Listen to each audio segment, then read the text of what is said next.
तो welcome to lecture number 10। तो इस लेक्चर में हम लोग, ये लेक्चर नंबर 10 है। इस लेक्चर में हम लोग energy stored in a capacitor, energy of a capacitor ये निकालना चाहेंगे, ठीक है। ये energy stored in a capacitor वो निकालना चाहेंगे, है ना, उसका एक्सप्रेशन, ठीक है। तो अभी जो मैं फाइनल रिजल्ट आएगा इस लेक्चर का वो सभी कैपेसिटर के लिए वैलिड है, लेकिन ये निकालने के लिए मैं पैरेलल प्लेट कैपेसिटर आपको दिखाऊंगा, ठीक है। तो अभी के लिए मैं पैरेलल प्लेट कैपेसिटर का एनर्जी निकाल रहा हूँ, लेकिन जो फाइनल रिजल्ट आएगा that is 2 for every capacitor, ठीक है। तो ध्यान से सुनना, है ना। नेक्स्ट लेक्चर में हम लोग किसी भी जनरल कैपेसिटर के लिए निकालेंगे। तो पहले अभी पिछले लेक्चर में हम लोगों ने पैरेलल प्लेट कैपेसिटर के प्लेट्स के बीच का फोर्स निकाला था, ठीक है। तो पैरेलल प्लेट कैपेसिटर एक प्लस क्यू चार्ज है, एक में माइनस क्यू चार्ज है, तो उन दोनों प्लेट एक दूसरे पे इतना फोर्स लगाते हैं, अट्रैक्टिव, है ना। ओके, तो पैरेलल प्लेट कैपेसिटर का एनर्जी हम लोग निकाल रहे हैं, ठीक है। तो मान लो ये एक प्लेट है और ये एक प्लेट है, ठीक है। इसमें प्लस क्यू चार्ज है, इसमें माइनस क्यू चार्ज है। तो आपको पता है ये प्लेट तो इसको अट्रैक्ट कर रहा है ना।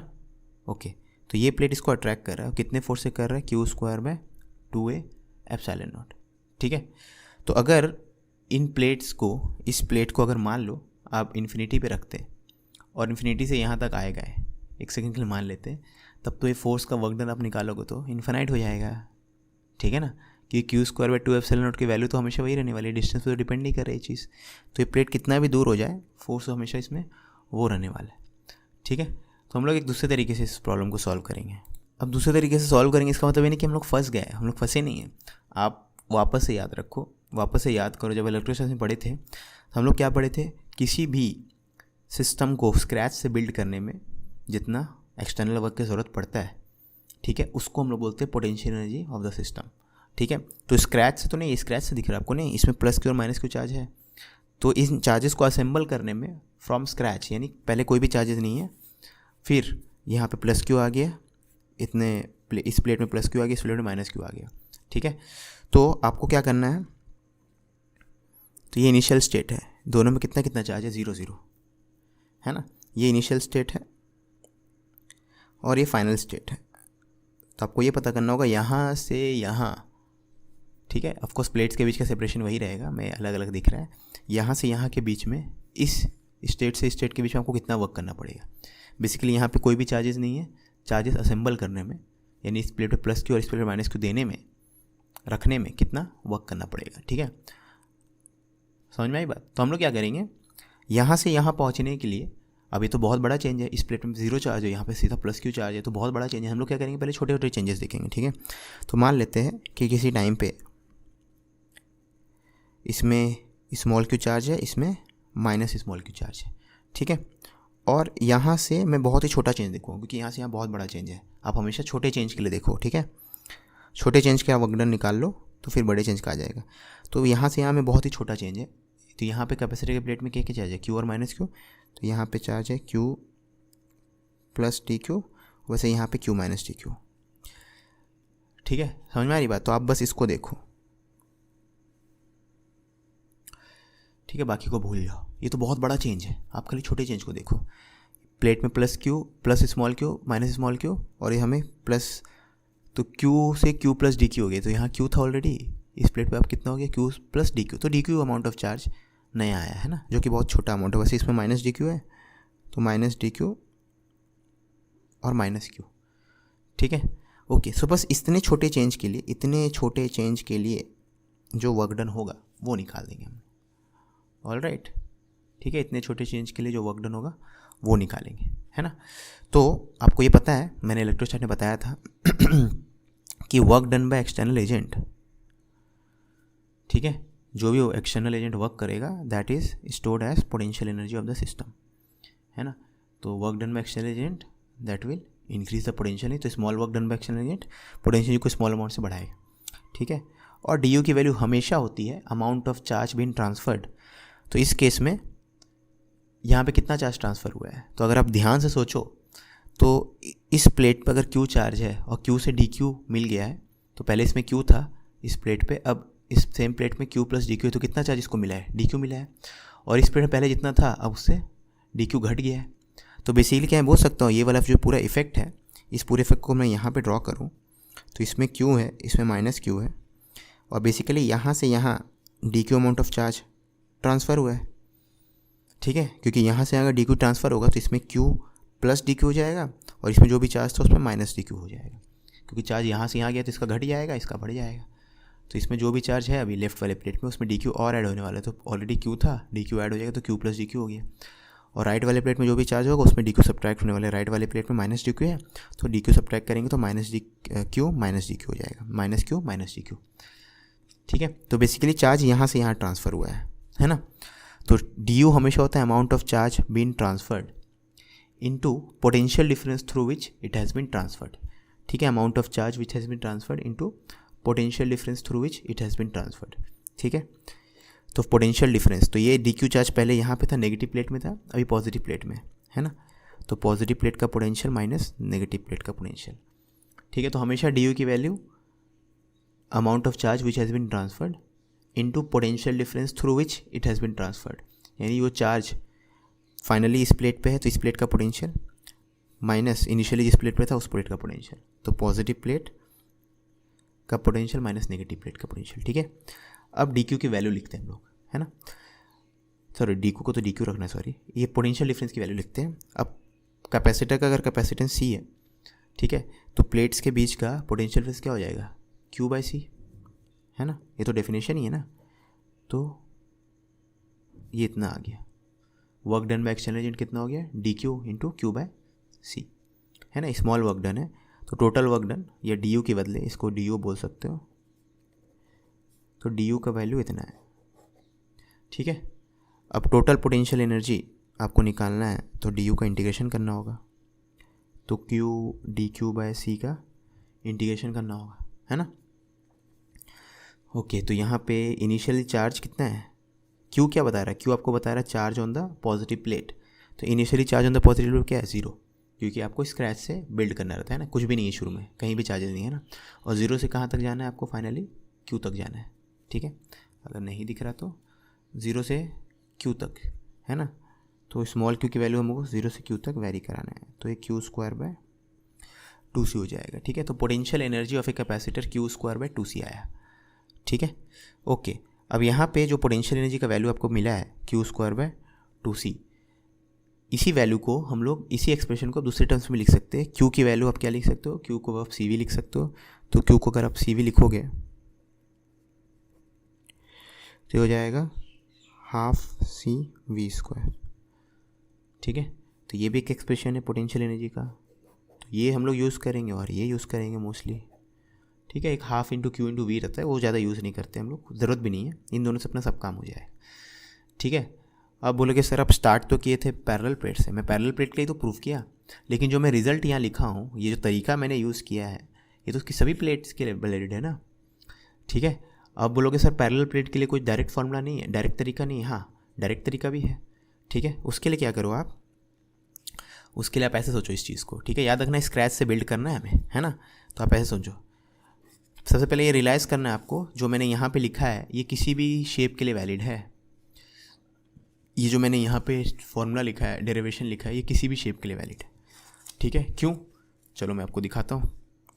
तो मान लो आपके पास कोई भी कैसा भी शेप का कंडक्टर का पेयर है, ठीक है, और इसका कैपेसिटेंस कितना है, c, है ना, ओके, और इसमें चार्ज है q, इसमें चार्ज है -q, तो आपको इसका पोटेंशियल एनर्जी पूछा गया है। तो हम लोग क्या करेंगे, पहले मान लेंगे कि किसी टाइम पे इसमें चार्ज q था, स्मॉल q, इसमें चार्ज था स्मॉल q, ठीक है, और फिर यहाँ से यहाँ dq चार्ज को ट्रांसफ़र किया। तो dq चार्ज यहाँ से यहाँ ट्रांसफ़र करने में जो अमाउंट ऑफ, मतलब चेंज इन पोटेंशियल एनर्जी मिलेगा आपको, amount of charge been transferred into potential difference through which it has been transferred, है ना। तो फाइनली ये चार्ज इस प्लेट में है, इस कंडक्टर पे, तो पॉजिटिव कंडक्टर पे और नेगेटिव कंडक्टर पे है इनिशियली, ठीक है। तो पोटेंशियल डिफरेंस हो जाएगा, फाइनली इस पे है तो v+ और इनिशियली इसमें तो v-, तो इतने पोटेंशियल डिफरेंस के थ्रू इस चार्ज को ट्रांसफ़र किया गया, ठीक है। अब dq का तो वैल्यू dq ही रहने दो, पोटेंशियल डिफरेंस जो होगा वो q/c होता है, अगर कैपेसिटेंस c है तो कैपेसिटर पे जो भी चार्ज है जो कि q है डिवाइडेड बाय c, ठीक है। तो du का वैल्यू इतना आ गया। अब इसको आप इंटीग्रेट करोगे तो u equal to Q square by 2c तो आएगा फिर से। तो अब समझो यहाँ पे पहले मैं डायग्राम बनाना था प्लेट्स का, लेकिन किसी भी कैपेसिटी के लिए वैलिड था, ठीक है। तो क्यू स्क्वायर बाई 2c आएगा, है ना। अब उसमें आते हैं हम लोग, क्या पैरेलल प्लेट कैपेसिटर के लिए कोई सिंपलर तरीका था क्या? हाँ, सिंपल तरीका तो होगा, क्योंकि ये तो जनरल है ना, ये किस हर जगह में काम आएगा। पैरेलल प्लेट कैपेसिटर के प्लेट्स के बीच का तो फोर्स जो है वो कांस्टेंट रहने वाला है, सेपरेशन पे डिपेंड नहीं करेगा, तो वहाँ पे और आसान होने वाला है, ठीक है। तो वो तरीका भी देख लो, है ना। मैंने पहले सोचा था मैं नेक्स्ट लेक्चर में बताऊँगा, लेकिन मैं इसी लेक्चर में बता दिया जनरल तरीका भी, ठीक है ना। तो अब पैरेलल प्लेट के बीच का, तो आपको इसको क्रिएट करना है, ये प्लस क्यू ये माइनस क्यू, इसको क्रिएट करना है, ठीक है। तो इसको क्रिएट करना है फ्रॉम स्क्रैच। फ्रॉम स्क्रैच मतलब पहले कोई भी चार्ज नहीं है, ये क्रिएट करना है ना। तो एक काम करो ना, आप दोनों प्लेट्स का सेपरेशन को ज़ीरो कर दो। तो दोनों प्लेट्स का सेपरेशन को ज़ीरो कर दोगे तो प्लस क्यू माइनस क्यू मिलकर कितना चार्ज हो जाएगा? ज़ीरो चार्ज हो जाएगा। तो एक भी चार्ज तो नहीं दिख रहा आपको भी। तो ये इनिशियल स्टेट है और ये फाइनल स्टेट है। आप यहाँ से यहाँ चेंज करना चाहते हो, तो इस दौरान जो भी वर्क आप करोगे उसी को पोटेंशियल एनर्जी बोलेंगे, ठीक है। तो आप क्या करो, दोनों प्लेट्स को आपने जोड़ दिया, चार्ज क्या हो गया? ज़ीरो हो गया, ठीक है ना। मतलब एक प्लेट में प्लस क्यू है, एक में माइनस क्यू है, टोटल चार्ज क्या है? ज़ीरो है। अब दोनों प्लेट्स को सेपरेट करो, ठीक है। तो आप इसको इमेजिन कर सकते हो, दोनों प्लेट्स के बीच का गैप जो है ऑलमोस्ट ज़ीरो है, एक में प्लस क्यू एक में माइनस क्यू है, ठीक है। उसको आप अप्रॉक्सीमेटली ज़ीरो चार्ज वाला कन्फिग्रेशन बोल सकते हो, है ना, क्योंकि ऑलमोस्ट प्लस और माइनस सेम ही जगह पे है, तो आप बोल सकते हो ज़ीरो चार्ज, है ना।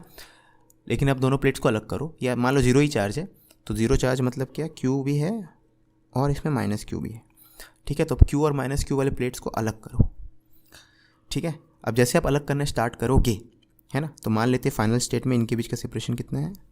डी है ना। तो इनिशियल सेपरेशन क्या है? ज़ीरो है। तो किसी भी स्टेट में मान लेते हैं आप इसको सेपरेट करते करते एक्स सेपरेशन तक लाए हो, है ना। अब याद रखना, ये दोनों प्लेट्स एक दूसरे को अट्रैक्ट कर रहे हैं एफ फोर्स से, ठीक है। तो मान लो एक को आप फिक्स रखे हो, जस्ट आसानी रखने के लिए प्लस वाले को फिक्स रखो और माइनस वाले को आप सेपरेट करो, ठीक है। तो प्लस वाले को आपने फिक्स रखा है और माइनस वाले प्लेट को दूर ले जा रहे हो, है ना, ठीक है। और माइनस वाले को प्लेट को कब तक दूर ले जाना है? जब तक दोनों प्लेट्स के बीच का सेपरेशन क्या हो जाए? डी ना हो जाए, ठीक है। तो इसमें याद रखना प्लस क्यू चार्ज है, इसमें माइनस क्यू चार्ज है, और अभी सेपरेशन कितना है? एक्स है, ठीक है। अब माइनस वाले प्लेट पे ये वाला प्लेट तो इस तरफ फोर्स लगा रहा है ना। तो आपको इसको अगर उधर ले जाना है तो आपको इस तरफ फोर्स लगाना पड़ेगा, और स्लोली ले जाते हैं हम लोग, है ना। वर्क डन जो होता है स्लोली होता है ना। तो ये फोर्स इसके अपोजिट होना चाहिए, ठीक है, मतलब जस्ट थोड़ा बड़ा होगा, ठीक है, ताकि ये मूव कर सके, है ना। तो एफ प्लस डी एफ आपको बोलना है तो बोल दो। एनीवेज, तो एक्सटर्नल एजेंट का फोर्स इतना है जो कि इसके बराबर ही रहेगा इनटू डिस्प्लेसमेंट। तो आपको इसका डिस्प्लेसमेंट एक्स से बढ़ा के एक्स प्लस डी एक्स करना है ना। तो मैं यहीं पे ड्रॉ कर देता हूँ, एक्स से बढ़ा के आपको इसका displacement x plus D x करना है। तो कितना वर्क करना पड़ेगा? तो जो भी आप एक्सटर्नल वर्क करोगे वो पोटेंशियल एनर्जी से स्टोर होगा, और एक्सटर्नल फोर्स इनटू डिस्प्लेसमेंट। तो नेगेटिव प्लेट पे आपने फोर्स लगाया था इस तरफ, तभी तो ये दूर होगा पॉजिटिव प्लेट से, है ना। पॉजिटिव दूर करना है, फोर्स इस तरफ लगाओगे, तो आपका फोर्स राइट की तरफ है और इसका डिस्प्लेसमेंट भी राइट की तरफ है, ठीक है। तो दोनों सेम डायरेक्शन में है, तो फोर्स डिस्प्लेसमेंट को मल्टीप्लाई कर देंगे, है ना, मैग्नीट्यूड को, है ना। ओके, एफ एक्सटर्नल खुद एफ के बराबर होगा, क्योंकि आपको प्लेट को स्लोली ले जाना है, ठीक है। तो एफ एक्सटर्नल खुद एफ के बराबर है ना। तो अब एफ की वैल्यू आपको पता है, एफ़ की वैल्यू आपको पता है, पिछले लेक्चर में हम लोगों ने निकाला था, आपको दिखाया था। एफ़ की वैल्यू है Q square bye 2a epsilon not. F की वैल्यू है Q square bye 2a epsilon not, है ना। तो एफ़ की वैल्यू इतना है इंटू डी एक्स करेंगे, ठीक है। एफ़ की वैल्यू इतना है इंटू डी एक्स,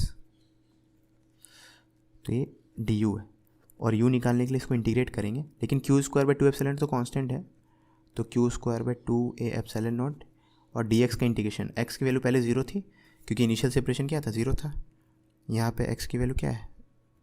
ज़ीरो है। प्लेट्स के बीच का इनिशियल सेपरेशन ज़ीरो था, और यहाँ पे एक्स की वैल्यू क्या है? डी है। प्लेट्स का फाइनल सेपरेशन क्या है? डी है। तो ज़ीरो से डी तक इंटीग्रेट करेंगे, तो ये हो जाएगा Q square by 2 epsilon not into D. तो ये हो गया पोटेंशियल एनर्जी। अब बोलोगे सर ये एक्सप्रेशन तो अलग है।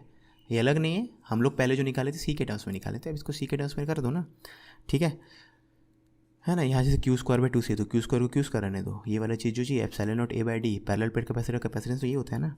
तो Q square by 2 Q square by 2 को ऐसा रहता है एप्सिलॉन ए बाई डी को हम लोग सी बोलते हैं पैरेलल प्लेट कैपेसिटी के लिए। तो पैरेलल प्लेट कैपेसिटी के लिए भी फॉर्मूला आ गया क्यू स्क्वायर बाई 2 सी, है ना। तो जो क्यू स्क्वायर बाई 2 सी है यूनिवर्सल फॉर्मूला है किसी भी कैपेसिटी का पोटेंशियल निकालने के लिए, क्यू स्क्वायर बाई 2 सी या हाफ सी वी स्क्वायर कुछ भी आप यूज़ कर सकते हो, ठीक है ना। हाँ, पैरेलल प्लेट कैपेसिटी के लिए डेरिवेशन जो है सिंपलर लगता है आपको, ठीक है, क्योंकि फोर्स हमेशा सेम रहने वाले हैं। बेसिकली दोनों प्लेट्स के बीच सेपरेशन 0 है और सेपरेशन बढ़ा के आपको डी करना है और इस दौरान आपको कांस्टेंट फोर्स लगाना पड़ेगा इस पर, ठीक है। सेपरेशन को डी करने के लिए तो कांस्टेंट फोर्स का वैल्यू है Q square by 2 epsilon not into separation आपने 0 से बढ़ा के डी किया, तो फोर्स इंटू डिस्प्लेसमेंट करोगे तो वर्क आ जाएगा, वही वर्क एक्सटर्नल वर्क स्टोर हो जाएगा as potential energy. Just like इस पेन को आप लिफ्ट करते हो तो जो पेन पे आप एक्सटर्नल वर्क कर रहे हो that is stored as potential energy of the system, वैसे ही यहाँ पे इतना, ठीक है। अब नेक्स्ट लेक्चर में हम लोग एनर्जी डेंसिटी के बारे में पढ़ेंगे। आप कुछ भूल रहे हो। ईमानदारी से बताना, करना है नहीं करना? करना है तो करो ना भाई, क्यों नहीं कर रहे?